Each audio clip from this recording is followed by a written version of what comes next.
So we're working over there, and all of a sudden I hear kind of a commotion from the other side of the foundation, and I hear like rocks banging together. And we kind of ran around the side, and apparently what happened was that Pete was removing a stone, and a section of the wall just caved in. Nobody was hurt. This section of the wall by this time was only about 4 or 5 feet off the ground. And so I checked, and nobody was injured. And I just told him, I said, clear this out a little bit. And about 20 minutes later, Pete comes running up, and he's got this dirty old, like a backpack in his hand.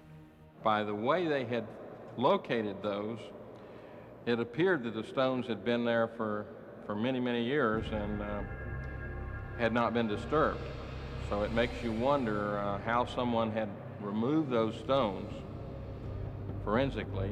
In other words, stone by stone, carefully not disturbing them, and then putting them back in the same exact order that they were originally in the ground.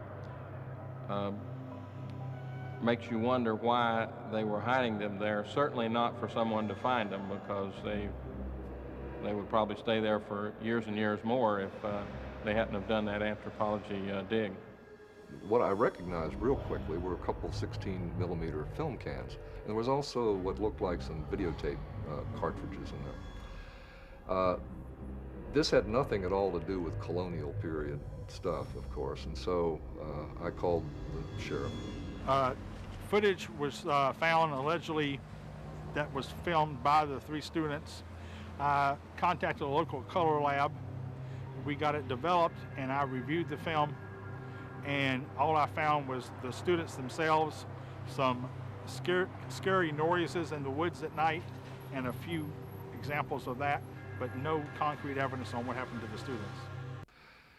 This backpack was found in sterile soil, which is like the bottom of a site. It's just, from there to the middle of the earth is just dirt.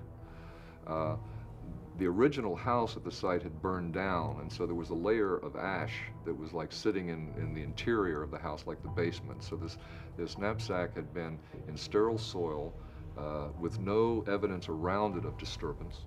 Over the top of it was an undisturbed layer of ash, and the whole thing was boxed in by basically a colonial era wall that was undisturbed.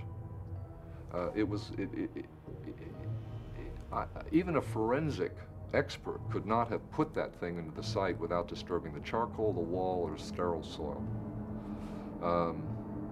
It was as if it materialized. And of course, that's not the language of science, so I just don't know what to say about this, really. Well, when they found this videotape or film or recordings of whatever it was, immediately the Blair Witch business emerged, and people became superstitious, and they said, well, maybe this is connected to the Blair Witch. Well, I thought it was kind of fishy myself. I looked at the whole thing as possibly a hoax or whatever, but it was still strange. After reviewing the film, I still thought it was a hoax. Well, there's always that possibility, but I think, like I mentioned earlier, I think it would be remote that it's a hoax because of the way the tapes were hidden, and the fact that just to view the tapes, they are very realistic, and the tape is from a time period that the students would have been able to have taped it. The case of the Black Hills disappearances has once again been closed. The investigation was reopened last October after film reels and video cassettes supposedly belonging to the 3 missing film students were found by a Maryland University anthropology class. Frederick County police officials declared today that the found footage was inconclusive and that all possible leads on the case have been exhausted. Heather Donahue, Joshua Leonard, and Michael Williams disappeared in 1994 while shooting a documentary film project in the Black Hills area near Burkittsville. The 3 student filmmakers are still missing.